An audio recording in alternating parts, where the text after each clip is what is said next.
بسم اللہ الرحمن الرحیم۔ کہ ایام اور یہ دن اور یہ راتیں بڑی عظیم اور مبارک راتیں ہیں اور بڑا مبارک مہینہ ہے کہ جس میں کئی حجت خدا دنیا میں تشریف لائے ہیں، اور اس مہینے کے روزے کہ اس مہینے میں اللہ نے سب سے زیادہ ثواب اگر کسی عمل کا ہے تو وہ ہے روزے کا۔ اگر جوان پورے مہینے کے روزے نہ رکھ سکے تو کم از کم 3 دن روزے ضرور رکھ لے۔ 3 دن پورے مہینے میں کوئی زیادہ نہیں ہوتا ہے، اور یہ اللہ کا فیض اور اللہ کا کرم ہے کہ آپ اگر 3 روزے بھی ماہ رجب کے رکھ لیں گے تو اللہ ان 3 کو 30 کے برابر بنا دے گا۔ اس لیے کہ قرآن کہتا ہے من جاء بالحسنتی فلہ عشر امثالہا، اگر آپ نے ایک نیکی کی تو اللہ اس کے بدلے میں 10 گنا آپ کو دے گا۔ تو اگر 3 روزے آپ نے رکھ لیے، ایک روزہ 10 کے برابر، دوسرا روزہ پھر وہ بھی 10 کے برابر، تیسرا روزہ وہ بھی 10 کے برابر، تو اس طرح آپ کے 3 روزے جو ہیں وہ پورا کا پورا رجب کو اس کی فضیلت کو حاصل کر لیتے ہیں۔ اور یہ بھی میں نے بتایا تھا کہ جہنم کے اللہ نے 7 دروازے رکھے اور جنت کے 8 رکھے، اور ہر انسان یہ چاہتا ہے کہ جنت کے دروازے کھلے رہیں اور جہنم کے دروازے بند ہو جائیں۔ تو یہی وہ مہینہ ہے کہ جس مہینے میں اللہ آپ کے لیے جنت کے دروازے کھول دیتا ہے اور جہنم کے دروازے بند کر دیتا ہے۔ اب میں آپ کو بتاؤں وہ کون سا عمل ہے کہ جس سے ہر انسان کے جنت کے دروازے کھل جائیں اور جہنم کے دروازے بند ہو جائیں۔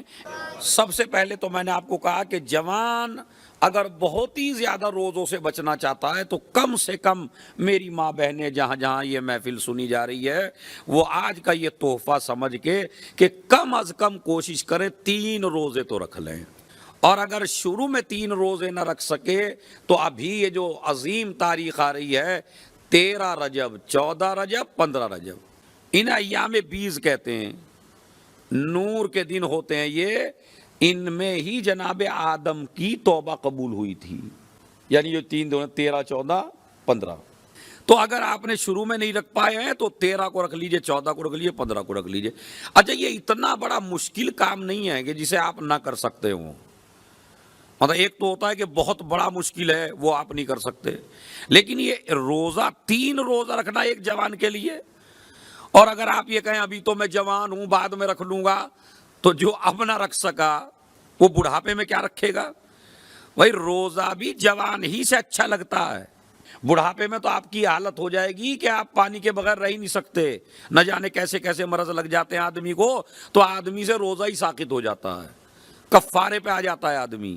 یہ اللہ نے تمہیں سعادت دی، شرف دیا کہ آپ کو جوان رکھا، اور اس جوانی میں تھوڑا سا اپنے ضمیر کو بس مارنے کی ضرورت ہے، یہ مرے گا نہیں، بیدار ہو جائے گا ضمیر اگر آپ 3 روزے کم سے کم رکھ لیجئے۔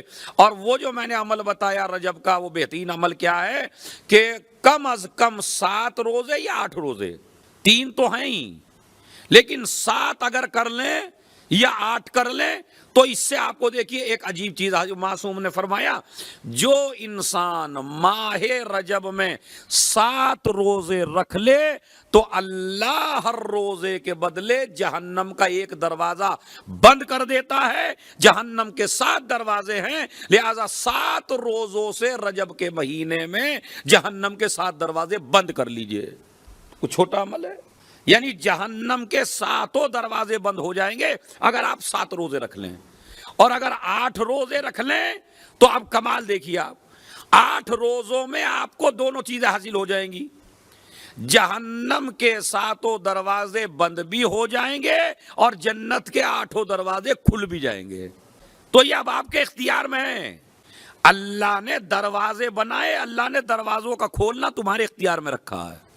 یعنی جنت کا دروازہ تم خود کھول بھی سکتے ہو، جنت کا دروازہ تم بند بھی کر سکتے ہو، جہنم کا دروازہ آپ کھول بھی سکتے ہیں، جہنم کا دروازہ بند بھی کر سکتے ہیں۔ یہ تو آپ کو سمجھانے کے لیے کہا گیا ہے کہ جناب یہ جو ہے فرشتے کھولیں گے، فرشتے دروازہ کھولیں گے، فرشتے بند کریں گے، ہے ان کے ہاتھ میں، لیکن وہ حقیقی چابی آپ کے ہاتھوں میں ہے۔ جہنم کی بھی حقیقی چابی آپ کے ہاتھوں میں ہے، جنت کی بھی حقیقی چابی آپ کے ہاتھوں میں ہے۔ جیسے جیسے اعمال نیک کرتے چلے جائیں گے، فرشتہ آپ کے لیے دروازے کھولتا چلا جائے گا۔ تو فرشتہ نہیں کھول رہا ہے، تمہارا عمل کھول رہا ہے۔ تو یہ ہمارے ہادیان دین اور ہماری ذمہ داریاں، ہمارے ہادیان دین نے بتایا کہ اگر کوئی مومن رجب کے مہینے میں 7 روزے رکھ لے تو اللہ جہنم کے 7 دروازے بند کر دیتا ہے، اور اگر 8 روزے رکھ لے رجب میں تو اللہ جہنم کے دروازے بند بھی کر دیتا ہے، جنت کے دروازے کھول بھی دیتا ہے۔ تو اب مجھے آپ سمجھائیے، جنت کا دروازہ آپ کے اختیار میں یا فرشتے کے؟ جہنم کا دروازہ آپ کے اختیار میں یا فرشتے کے؟ آپ کے۔ اللہ میاں بند نہیں کرتا آپ کے لیے جنت کا دروازہ، آپ خود بند کر لیتے ہیں۔ اللہ جہنم کا دروازہ آپ کے لیے نہیں کھولتا، آپ خود کھولتے ہیں۔ تو لہذا یہ آپ ہی کے اختیار میں ہے، چاہے اس مہینے میں کھول لیجئے، چاہے اس مہینے میں بند کر لیجئے۔ یہ ٹریننگ کا مہینہ ہے آپ کے لیے، تمرین کا مہینہ ہے یہ، تاکہ آپ عادت ڈال لیں اس مہینے کے لیے جو اللہ کا مہینہ ہے اور بندوں کا مہینہ ہے، جس میں روزوں کو واجب قرار دے دیا گیا ہے۔ اس میں واجب نہیں کہا ہے، اس میں مستحب ہے، اور مستحب بھی ایسا کہ اس کا اجر و ثواب بہت زیادہ ہے۔ لہذا یہ ہمارے ہادیان دین نے بتایا، اور ہماری ذمہ داری ہے کہ ہم کیسے ہادیوں کو ماننے والے ہیں۔ ویسے تو آپ میں 5ویں کو مانتا ہوں، 6 کو مانتا ہوں، 8ویں کو مانتا ہوں، 10ویں کو مانتا ہوں، اور جب ان کی کوئی بات آتی ہے اس پہ عمل نہیں کرتے، تو اسے ماننا نہیں کہلاتا، اسے مذاق کرنا کہلاتا ہے۔ ائمہ سے مذاق نہ کیجیے، ائمہ کی بات کو فالو کیجئے، اس پہ عمل کریے، اور یہ بھی مان لیجئے ان کی بات مان لینے میں ان کا کوئی فائدہ نہیں ہے، سارا فائدہ آپ ہی کا ہے، سب کچھ آپ ہی کو ملتا ہے۔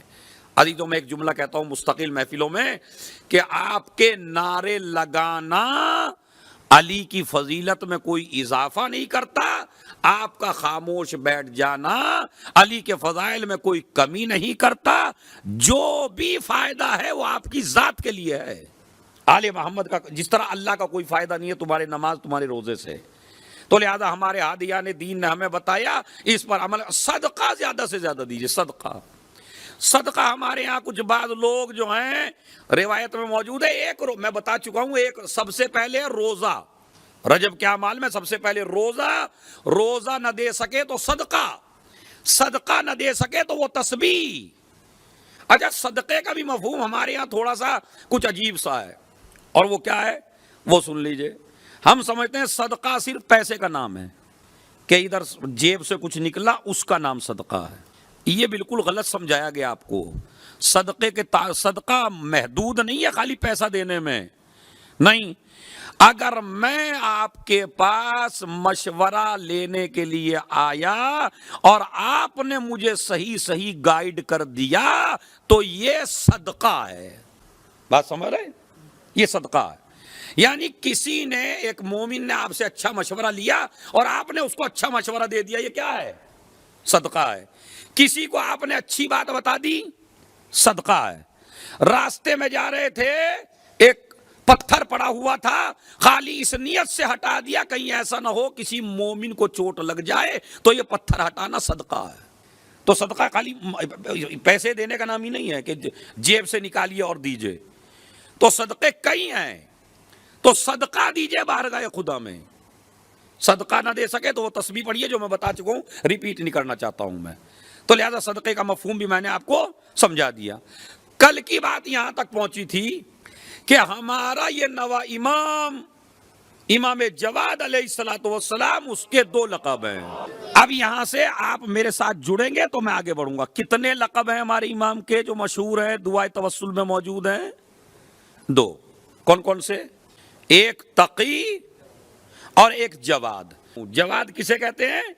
یعنی جو بغیر مانگے کائنات کی جھولی بھر دے اس کو جواد کہتے ہیں۔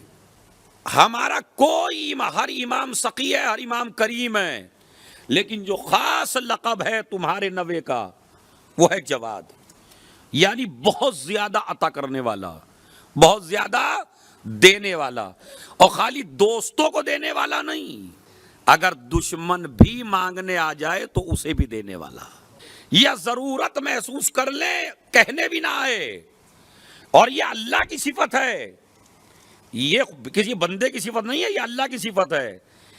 اس لیے کہ دنیا میں ہر انسان جب دیتا ہے تو مانگنے کے بعد دیتا ہے، مگر اللہ وہ ہے جو مانگنے کے بعد بھی دیتا ہے، بغیر مانگے بھی دیتا ہے۔ آپ کو یقین نہیں آتا تو پڑھیے دعائے رجبیہ، بسم اللہ الرحمن الرحیم، یا من ارجو ہو، ارے کوئی بولے بھائی، یا من ارجو لکلے وآمنوا سقطہ عند کلے، یا من یؤتی الکثیر بالقلیل، یا من یؤتی من سالا، اب یہیں سے ہے، یا من یؤتی من سالا، اے وہ ذات جو انہیں بھی دیتی ہے جو سوال کرتے ہیں، یا من لم یؤتی من لم یسألہ من لم یعرفہ، اور انہیں بھی دیتا ہے جنہوں نے سوال نہیں کیا ہے۔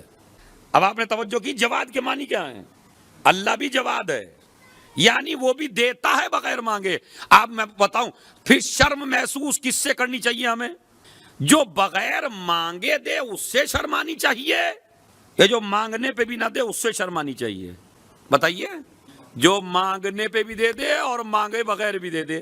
اب دیکھیے اللہ نے آپ کو کیا کیا دیا بغیر مانگے، آپ یہ نہ سمجھیے اللہ نے کیا نہیں دیا، کیا نہیں دیا آپ کو بغیر مانگے۔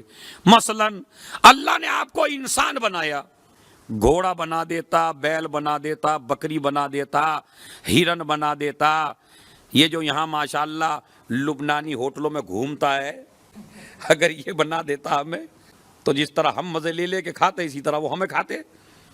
مرغا بنا دیتا، چکن، کچھ بھی بنا سکتا تھا یا نہیں بنا سکتا تھا؟ کون سا اللہ کے اوپر آپ جو ہے پورا اپنی مملکت اور حکومت چڑھا دیتے، تو نے ہمیں انسان کیوں نہیں بنایا؟ کر سکتے تھے اللہ میاں کو کچھ؟ ہے جوانوں، آپ اللہ میاں کا کچھ بگاڑ لیتے اگر اللہ آپ کو انسان نہ بناتا؟ تو اگر اللہ کچھ بھی نہ دے، خالی انسان بنا دے تو سجدے کے لائق ہے یا نہیں ہے؟ ابھی ایک چیز میں نے بتائی، سب سے پہلا اس کا کرم یہ ہے کہ اس نے آپ کو انسان بنایا، انسانوں میں مسلمان بنایا، مسلمانوں میں صاحب ایمان بنایا، صاحب ایمان میں علی کا شیعہ بنایا۔ تو یہ مانگے سے بنایا یا بغیر مانگے بنایا؟ مطلب آج جو آپ اس فرش پہ آ کے بیٹھ گئے ہیں محفل مسرت پر، آپ نے مانگا تھا اللہ سے یا بغیر مانگے بنایا؟ تو انسان بنایا بغیر مانگے، مسلمان بنایا بغیر مانگے، مومن بنایا بغیر مانگے، علی کا شیعہ بنایا بغیر مانگے، اچھے ماں باپ دیے بغیر مانگے، اچھا خاندان دیا بغیر مانگے، یہ سب بغیر مانگے دیا نہیں دیا؟ ہو سکتا ہے بیوی مانگنے سے ملی ہو، ہاں یہ مانگنے سے مل سکتی ہے اور مانگنے کا حق بھی ہے، لیکن ماں مانگنے سے نہیں مل سکتی، باپ مانگنے سے نہیں مل سکتا۔ ارے میں نے بہت بڑا جملہ کہا تھا، کاش یہ مجمع سمجھ لیتا اس نقطے کو۔ بیوی میں اور ماں باپ میں یہی فرق ہے کہ بیوی مانگنے سے مل جاتی ہے، ماں باپ وہ قیمتی شے ہے جو مانگنے سے بھی نہیں ملتے ہیں۔ ممکن نہیں ہے ماں باپ کا ملنا، کیا ہاں بیوی مل جائے گی آپ کو، ایک نہیں چار چار مل جائے گی، مگر ماں ملنے والی نہیں ہے، باپ ملنے والا۔ تو ماں باپ دیے اللہ نے اچھے بغیر مانگے،